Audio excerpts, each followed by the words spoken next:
네, 안녕하세요. 중학교 3학년 사회. 오늘은 2단원 대단원으로 바뀌었고요. 헌법과 국가기관이라는 주제를 가지고 국회와 행정부 그리고 사법부에 대한 내용을 다뤄보도록 하겠습니다. 오늘 첫 번째로 국회에 대한 이야기를 해보도록 하겠습니다.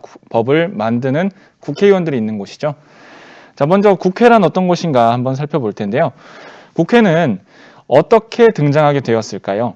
그림을 보시면 과거의 조선시대만 해도 왕이 모든 권한을 다 가지고 있었습니다. 법을 만들고 법을 집행하고 법을 판단하고.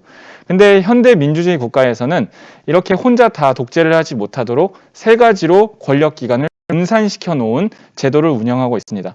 그것을 삼권 분립 제도다. 세 개의 권력을 나누어 놓았다 해서 삼권 분립이라고 부르고요.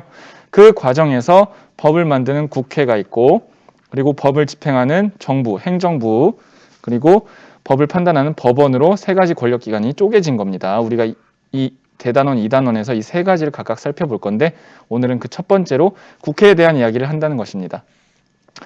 자, 국회가 탄생하게 된 배경이 된 제도는 두 가지 제도가 있습니다. 자, 이 두 가지가 국회를 존재하게 된 이런 배경이라고 볼 수가 있는데, 먼저 국회는 입법부에 속하죠. 여기 보면 입법권이라는 권한을 가지고 있고 법을 만드는 곳입니다. 입법이라는 것은 법을 세운다라는 뜻이고 법을 만드는 국가기관입니다. 자, 입법부는 첫 번째로 옛날에 왕이 가진 힘을 혁명에 의해서 제한시켰죠. 그리고 그것을 문서화한 게 현대 인권을 보호하는 헌법이고, 그 헌법을 만들면서 그 내용 중에 왕이 중요한 일을 할 때는 의회의 허락을 받아야 된다는 내용이 들어가 있습니다. 그런 식으로 의회가 국가의 중요한 의사결정을 이렇게 허락을 해주는 그런 제도를 의회주의라고 합니다.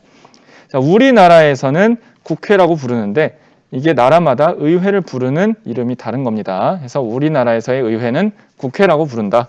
두 번째, 현대 국가는 사람이 많기 때문에 다 사람들이 모여서 직접 이렇게 민주주의를 할 수가 없죠. 그래서 선거를 통해서 대표가 대신 정치하는 제도를 취하고 있습니다. 우리 뜻을 대신 뽑힌 사람이 하는 게 바로 국회의원이죠. 그런 것을 대의주의라고 합니다. 대신 뜻을 펼친다, 이런 뜻이고요. 이 두 가지 원리로 국회가 작동하는 배경에 대해서 살펴봤습니다. 자, 국회의원에 대해서 얘기를 해보겠습니다. 국회의원은 4년마다 한 번씩 뽑죠. 대통령은 5년이고, 자, 우리가 총선을 통해서 뽑는다 하는데 이 총선이라는 말은 국회의원 총선거를 줄인 말입니다. 자, 그러면 얼마 전에 있었던 대선은 무엇일까요? 대선은 바로 대통령 선거의 줄임말이죠. 그리고 우리가 올해 6월에도 지방선거라는 게 있는데 지방선거는 뭐냐? 지방선거는 우리 각 시의 시장, 군수 뭐 이런 사람들을 뽑는, 또는 구청장 이런 사람들을 뽑는 게 바로 지방선거라고 보시면 되겠습니다. 자, 국회의원을 뽑는 방식은 이 투표장에 실제로 선거에 가면은 두 개 종이가 있습니다. 아니 왜 두 개를 뽑지 생각하는데, 국회의원은 총 300명으로 이루어집니다. 근데 그 중에 우리 동네를 대표하는 국회의원이 있을 수 있고요. 그 다음에 좀 다른 방식으로 뽑히는 국회의원들이 있습니다. 첫 번째, 전국에는 253개의 투표가 이루어지는 동네, 즉 선거구가 있습니다. 그 선거구, 투표 지역별로 동네당 한 명의 당선자가 뽑히게 되는데, 그렇게 뽑힌 당선자를 우리는 자기 동네를 가진, 지역구를 가진, 지역구에서 선출된 동네 사람들이 뽑은 지역구 국회의원이라고 부르고요. 300명 중에 253명이 있습니다. 그러니까 우리나라에는 인구 비율에 따라서 이렇게 한 명의 국회의원을 뽑는 동네를 묶어서 만든 그 선거구가 253개가 있다는 겁니다. 보통 한 사람당 16만 명 안팎으로 해서 그 선거구의 선거 유권자를 가지게 됩니다. 그래서 그걸 나누면은 253명이란 얘기고, 그럼 나머지 47명이 남는데 이 사람들은 어떻게 뽑히냐? 우리 예전에 101이라든가 그 문자 투표로 연예인들 인기 투표했잖아요. 그거랑 되게 비슷한 방법으로 뽑힙니다. 자, 이 사람들은 전국 정당별로 인기 투표, 이렇게 득표율을 매겨가지고 그 비율에 따라서 253명의 나머지 47명을 정당들이 찢어먹기를 하는 그런 방식으로 뽑히게 되는데, 이런 사람들을 비례대표 국회의원이라고 합니다. 그러면은 비례대표 국회의원은 자기 동네인 지역구, 선거 지역이 없는 사람들이죠. 자, 여기 투표 용지를 보면은 이걸 확인할 수가 있는데, 먼저 예를 들어서 강릉시 선거구와 같은 우리 동네의 대표를 누구를 뽑을 것인가라는 그런 식으로 뽑힌 사람을 바로 지역구 국회의원이라고 합니다.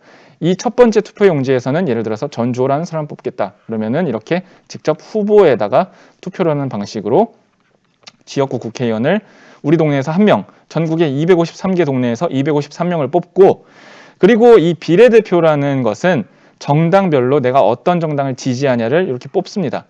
그러면은 이거는 정당에다가 투표하는 거죠.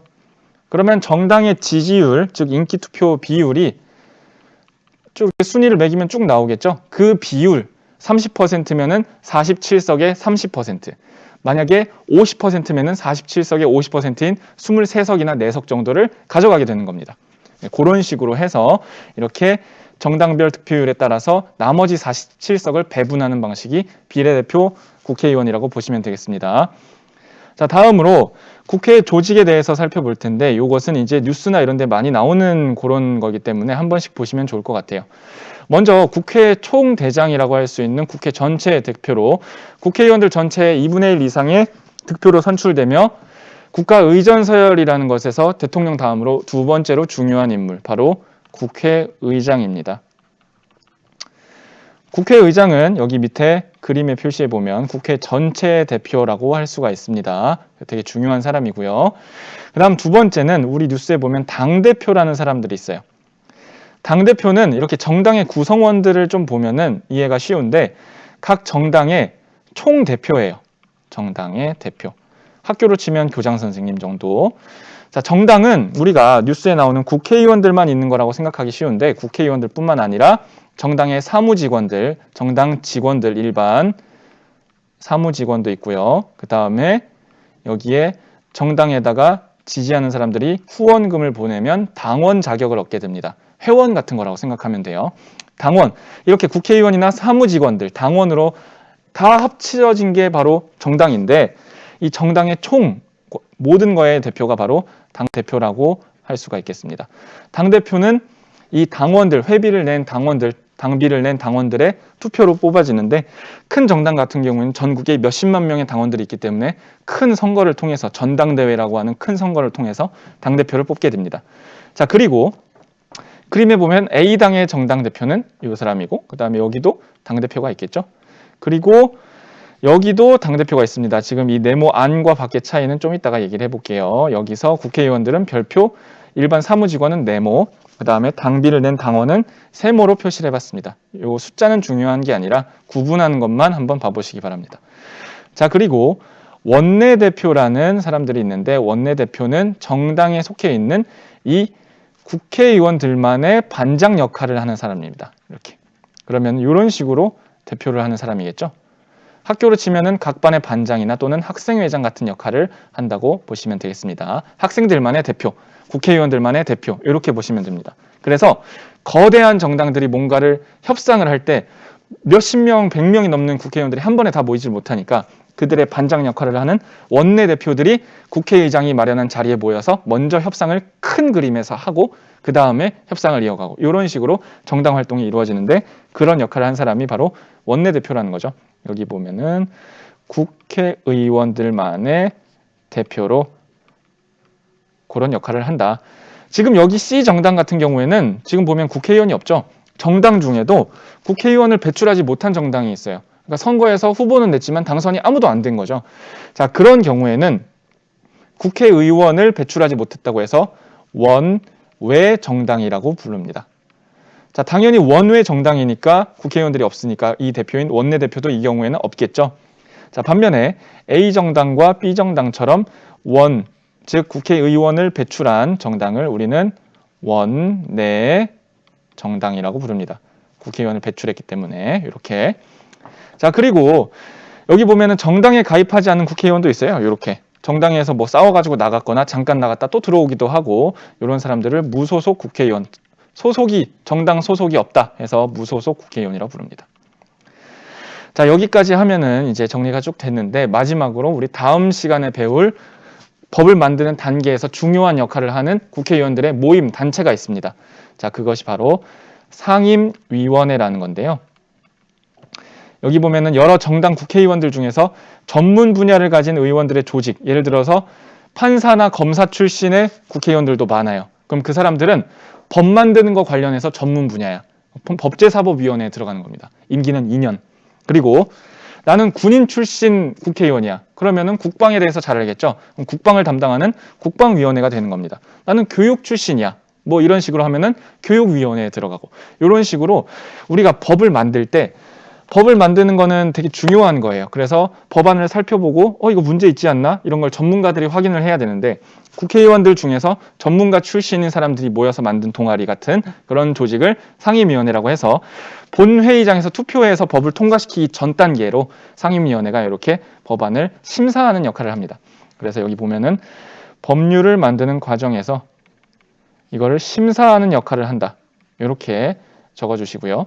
그다음 마지막으로 다음 시간에 또 볼 텐데, 공무원이나 행정부 공무원이나 또는 장관, 그러니까 국회에 속하지 않은 다른 공무원들을 뭔가 불러다가 똑바로 하고 있는지 질책하고 질의하고, 그 다음에 감사하고, 그 다음에 청문회 자리에서 불러다가 무슨 잘못을 하지 않았냐, 요거는 국회의원들이 할 수 있는 권한 중에 하나야. 다음 시간에 볼 건데, 우리 국민들이 장관을 불러다가 앉혀놓고 일 똑바로 했어요, 다 이렇게 할 수가 없기 때문에 국회의원들이 상임위원회를 통해서, 예를 들면 국방위원회에서 군부대에서 최근에 큰 사고가 났다. 그러면은 국방부 장관이나 관련 장군들을 앉혀다가 추궁할 수 있는 거죠. 그런 역할을 하는 게 바로 상임위원회의 중요한 역할 두 가지다. 이렇게 정리를 할 수가 있겠습니다. 자, 그러면 여기까지 해서 이 국회 조직과 구성에 대한 얘기를 정리하도록 하겠습니다. 감사합니다.